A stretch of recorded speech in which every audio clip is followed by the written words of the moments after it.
আমি ডিজাইনার, যার জন্য আমার হোল লুকটাই আমার থেকে আসতে হবে। প্রকৃতি আমাকে ডমিনেট করে যে তুমি কোন কাপড়ের ম্যাটেরিয়াল ব্যবহার করবা বা কোন রং ব্যবহার করবা। আমাদের মূলত ইন্সপিরেশন এটাই যে মানুষ একটু শান্তিতে যা পড়ছে সেটার মধ্যে কোনো একটা পজিটিভ এনার্জি ক্যারি করুক।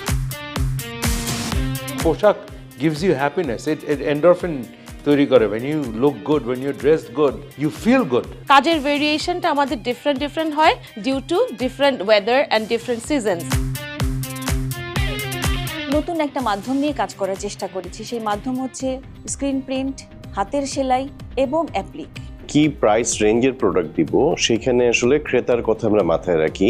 জুয়েলারি ডিজাইনের ক্ষেত্রে আমি যে বিষয়গুলো মাথায় রাখি সেগুলো হচ্ছে কালচার অ্যান্ড হেরিটেজ।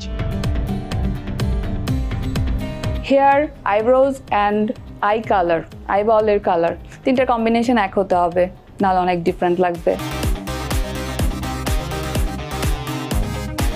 লাইফস্টাইল নিয়ে অনুষ্ঠান ফ্যাশন ক্যানভাস দেখুন প্রতি সোমবার রাত 11:35